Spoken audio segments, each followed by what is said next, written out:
Okay, in this tutorial, I'm going to show you some cryptography fundamentals, and we're going to use a Jupyter notebook to implement that. So with our Jupyter notebook, we can either run it from Google Colab or an online environment, or we can use Microsoft Code as I have here. So it's a matter of just loading up your Jupyter notebook, and you should be able to get access to the files from there. Okay, so in the first one, we'll look at some crypto fundamentals, and then we'll look at other things such as symmetric key later on. Okay, so if you've used a Jupyter notebook before, then you'll actually know there are two modes that we basically have for our notebooks. One is an edit mode, where we have a markdown, and that might be the markdown language, or it could be HTML, and so on. So you basically write as you would in a wiki or on GitHub your code. This is a level 1 heading here, and if you need a level 2, then it's obviously 2 hashes there. We can integrate our graphics here. In this case, I've just put the graphics into this folder, and then we can actually load them up here.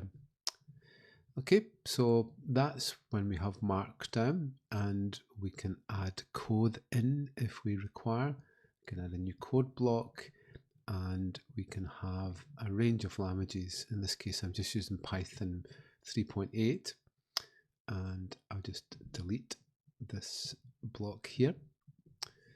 Okay, so just double click and you should be able to see the markup for each for each markdown for each of the blocks. Okay, by default it comes down as a markdown language in our MD. Okay, so once you're happy with that, then you can just run all, and then that should open up and run all of the code examples. So you see later on we've got some Python here. Okay, so we'll go through the basic tutorial, and I'll explain some of the key concepts and then run the code, because it's really important in cryptography that you both understand the theory and also the practice involved.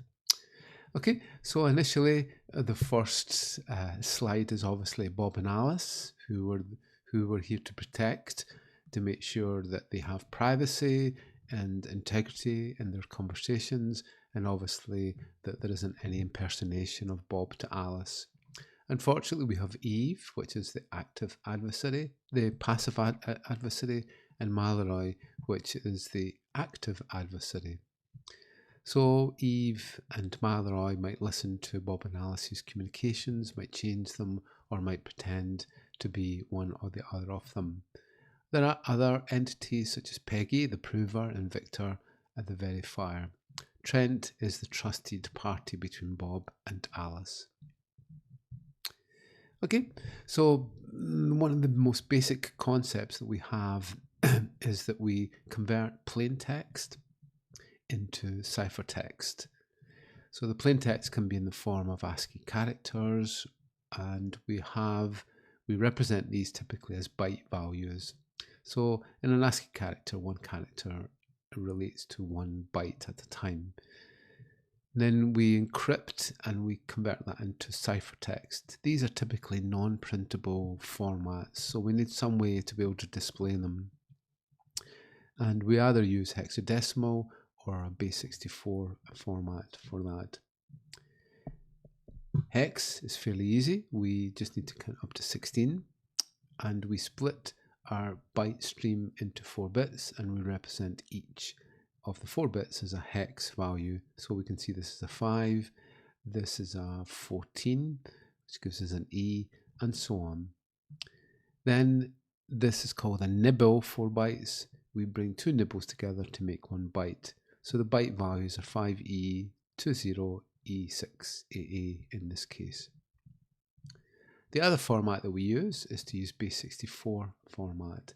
With this, we take 6 bits at a time and we represent it as a base64 character. So in the first case, we have a 1, 2, 4, 8, and a 16. So that's 25. And we see here a Z is a big Z is a 25. We go through each 6 bits at a time, and then we must pad with zeros at the end.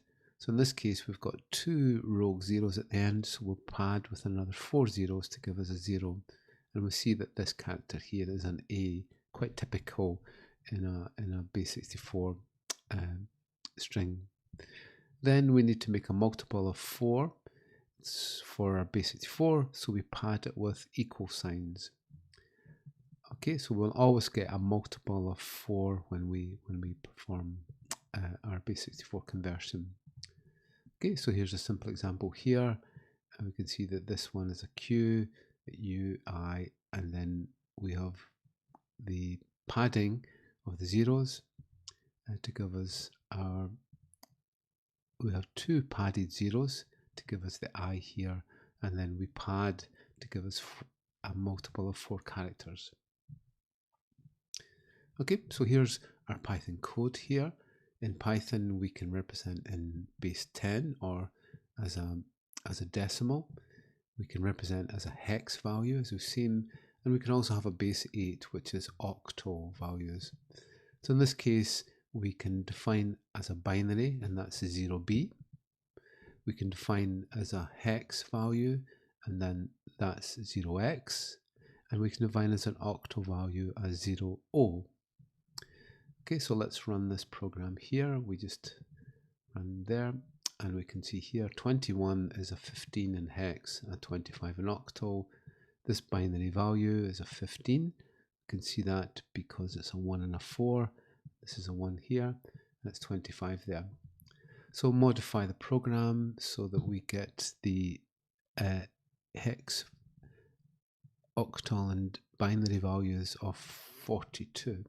So in this case, we've got a decimal value of 42, and we're going to convert it into binary, hex, and so on. So here's the answer here. That's 42. It's a 2a and a 52 in octal, and then this is this binary value here. Okay, so in this case, we're going to use a hex value of 42. So we just change that to hex, and there's the result here that we get. Now we'll go for an octal value of 42, and we'll see what we get. And here is the answer here. Okay, we might also want to add in the decimal value here of our value, just as a question is asking for there. So for that, we could put decimal equals 5, and we'll add in val 5 here, and that's the integer value of val 1, and hopefully that will work. Okay, so it's 34. So our octal value is 42, and that gives us a decimal value of 34. Okay, so that's working fine. So next, what we'll do is modify the program so that it shows the following table.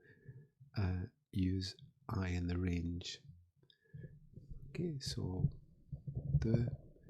we'll use a loop here in range. So we want to go in the range up to 15. 0 to 15. And we just borrow from here.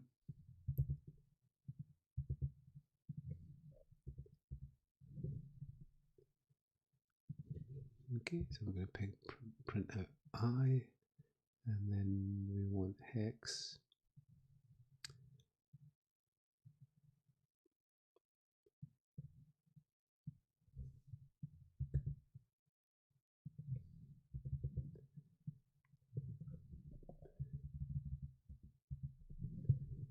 probably the easiest thing is that we just take from here, because we can actually put our little function in there.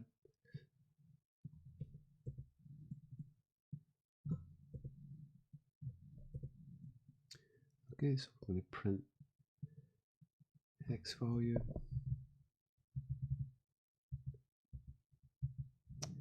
and then the octal value,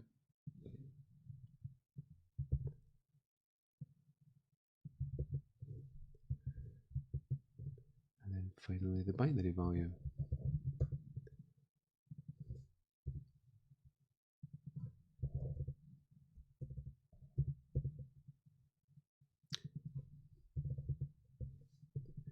Okay, so we'll just check that that's all correct. So from 0 to 15, we'll print out I, then hex value, octal, and binary value. Give that a try, and that's fine. Okay, so that's working.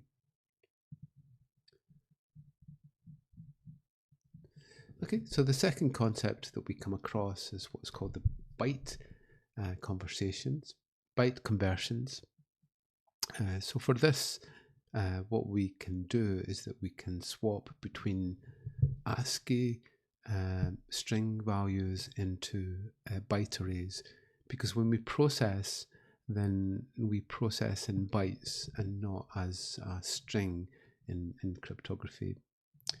Okay, so in this case, we are using the bin ASCII library, and we're going to convert our string into a byte value. So we can see here,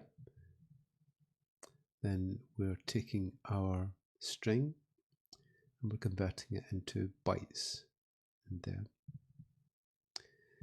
Okay, so in this function here, we can see here that we're looking, our string must be in the byte form, so we'll take each character and convert it into a byte. So let's give that a try. Okay, so we can see that A, B, C, D, E, F, G is equal to, in hex, 61, 62, 63, 64. So this is because an A in an ASCII A in hexadecimal is 61, a B is 62. And then in the second form, we're converting, we're creating the hexadecimal representation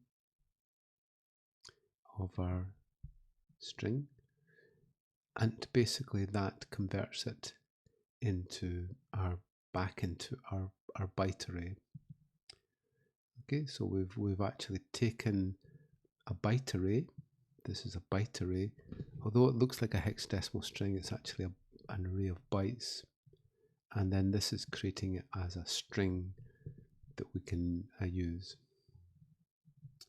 Okay, so that's the bin ASCII library. Another concept that we have is what's called bitwise operations. So with this we can have AND, OR, and exclusive OR. 0, 0 with AND gives us 0, 0, 1, 0, 1, 0 gives us 0, and 1, 1 gives us 1. For an OR operation, is A or B, you get 0, 1, 1, 1. For an XOR, it's like a 1-bit adder. 0, 0 gives us 0, 0, 1 gives us 1, 1, 0, 1, and 1, 1 gives us 0. In Python, we can represent our bit values like this, or we can also represent it as an integer or octal or hex if we want. And then the bitwise operations for AND is this, for OR and exclusive OR. Okay, so in this case, when we run, we will see that we get 1 and a 0, it gives us 0, and a 1 or a 0 gives us 1 here, and an exclusive OR, 1 exclusive OR 0 should give us 1. So that seems to be working okay in there. Okay, so we'll just check, should be able to check all that, everything's working fine. So now let's try for this. bit value. So we just put that in there.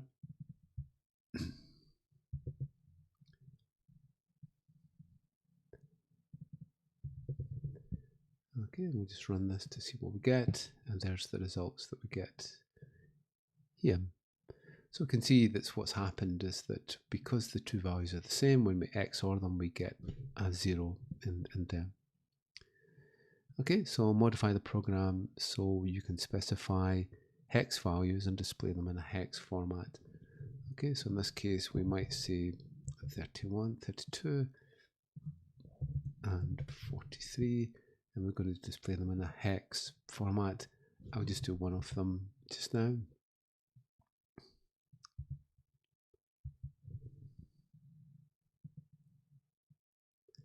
Okay, so you can modify each one, and it should give us the values actually in hexadecimal. Okay, so for the next one, modify the program so that we can look from 0 to 255 using and, or, and not. Okay, so again, we'll use our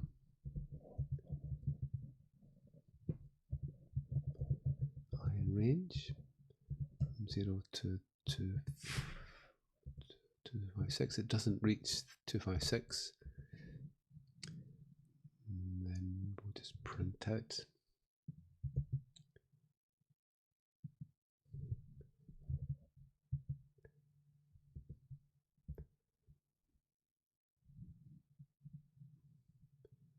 And we want this as a value.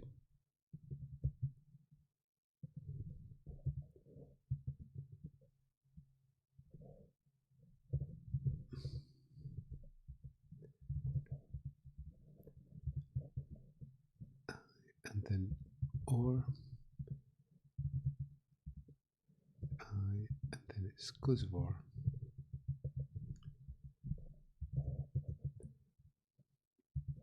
And then we'll just print out each of the values. So we want I, we want res1, res2, res3.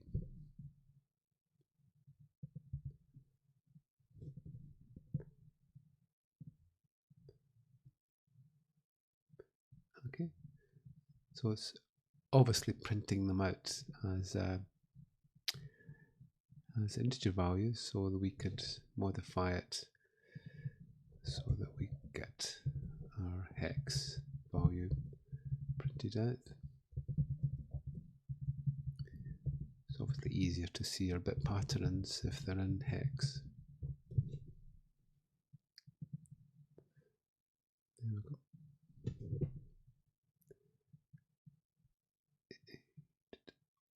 That's I.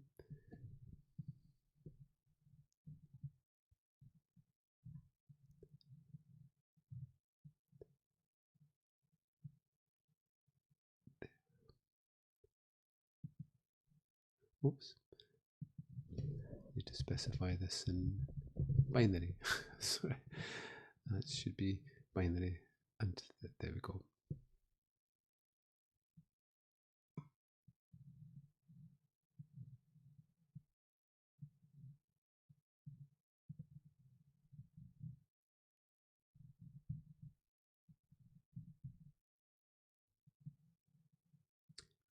Okay, so let's see. We want to do that with. Oh, this should be a binary. Little typo there. So we want to show the values in binary for the question. So we'll just make that bin, and that's bin.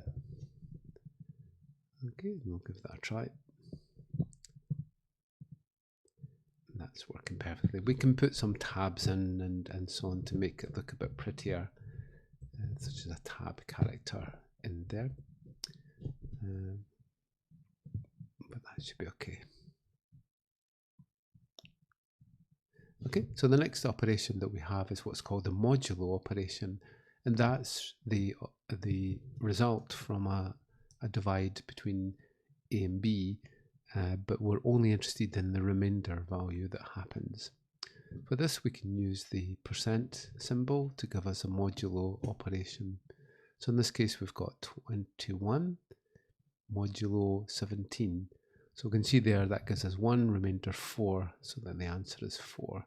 If we try 22, then obviously it'll be 5 and so on. So let's try these values. So what is this? 127. Normally this is a prime number. Try that out, and we see we get 67 there. Okay, so try the other ones and see what you get. Another important area within cryptography is the usage of prime numbers. As we'll see when we look at public key encryption, prime numbers are used extensively to be able to define the basic security of this public key system. Okay, so you should know the prime numbers are 2, 3, 5, 7, 11, 13, 17, and so on. And basically, they can only multiply, they can only factor into themselves and 1. And every other number can be factorized into the multiplication of prime numbers. So 33 is 3 times 11, 532 is 2 times 2 times 7 times 19, and so on. We can spot a prime number, so we can spot when something is not a prime number if it's even, and obviously if it has a 5 or a 0 at the end. So in this case, we're using the libnum library, and we're going to generate a prime number with a certain number of bits in there. Okay, so we'll give that a try, see what we get. Every time we run it, we should get a different prime number generated. Okay, so you see that works. And that's our generate prime here. Okay, so this is a random integer.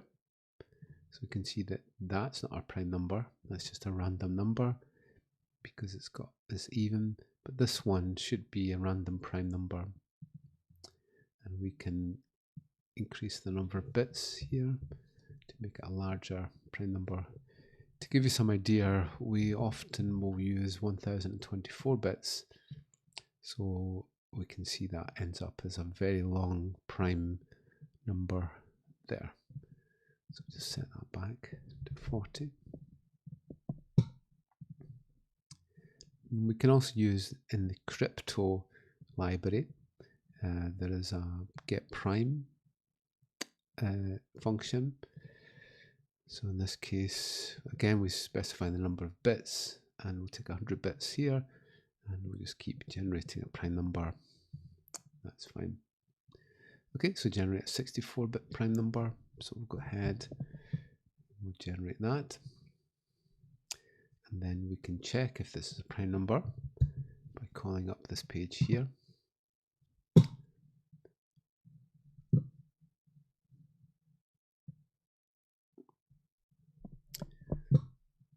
Okay, so here's the page. We'll just try it out. And it's a prime number. That's good. Okay, so complete the other questions and see what you get. Another important concept is the implementation of what's called a finite field. With this, rather than having many possible numbers, we restrict our numbers between a value. We often restrict between a value 0 and a prime number minus 1. In this case, we want to be able to go from A to B and then back again. So in this case, we just add on 3 and take mod 5. So we end up with 3 here, 4 maps to 2, 3 maps to 1, and so on. And we can see there's a mapping from every element in A to every element in B. These are the finite fields. We only have between 0 and 4, or between 0 and the prime number minus 1. And we can see we then have a reverse method that takes us back. So if we think about it, this is like the encryption process, and this can be the decryption process. Obviously in this case it's quite simple. It's easy to determine what the encryption and the decryption is. So we want to make this a difficult problem that when we encrypt, we need to have some sort of trapdoor or secret to be able to go back the other way. Okay, so one method we can use is what's called a logarithmic operation, and it's g to the power of x mod p, or in this case we're just taking g is 2 to the power of 1 mod p. We can see it maps to 2. 2 maps to 4. 3, if we do the calculation, that will map to 3, and 4 will map to 1, and so on. Then we need to take an inverse of that, an inverse logarithm, to go back the other way, and that can be quite difficult, as we'll see in later units. Okay, so in this case we'll take a simple program. Our finite field is between 0 and 6, and what we'll do is we'll do some calculations and see what we get. Okay, so for that we see that 0 will map to 5, and 1 will map to 6, 2 to 0, and so on. So verify that each value of a gets a unique mapping between 0 and p minus 1, and hopefully that will be the case from our calculations. Okay, so we talked about the calculations here so that we can perform a modulo calculation with add, subtract and multiply. Now there's an operation called an inverse mod of a value, and we use this when we're dividing by a value. If we're dividing a by b, then we take the inverse mod of b and multiply that with a to give us our division. So with this we can use power to the minus 1, or an inverse. So we take b, if we want to multiply a times b, then we'll take the inverse of b to the power of minus 1. We take the inverse of b mod p to give us the inverse of b, and then we can multiply the two of them together. Okay, so in this case we're just doing a normal multiplication. So that should give us the two values when they're multiplied, mod p. And now what we'll do is we'll divide a by b in a modulo form. So in this case with 13 and 6, and with a prime number of 17, 3 times 6 is 60, then take mod 17 and we get the answer of 10. The inverse of 6 mod 17 is 3. Okay, we get that from here. Basically it's when we would multiply 3 times 16 mod 17, we would get 1. So our value times the inverse of the value mod p will give us 1. And then when we do our multiplication, 10 divided by 6 mod 17 is equal to 13. Okay, so for a prime number of 19, let's see if we can find out what the inverse mod of 6 is. So that should give us this value here, and that value is 16. Okay, so here's the other ones that you can do there. We can also use another library called libnum, and that gives us a basic function of inverse mod if we want to find that out. So here's the inverse mod of 62. The inverse of 62 mod 997 gives us this value here, which we're not showing, but this gives us c times b. Another element that we have within cryptography is what's called the greatest common divisor, and this determines the largest value which will divide into the two values that we have. So let's try this one, 52 and 28. When we try it, we get 4. So let's try 54 and 28, and the greatest common divisor is 2. We often use this when we're trying to determine whether there are no common factors between two values. In this case, between 55 and 28, there is no common factor as we get a GCD of 1. So we can try some values. So let's try 802 and 72. And we see the greatest common divisor is 2. Okay, so this has been a quick overview of running the Jupyter Notebook for the fundamentals of cryptography. Thanks.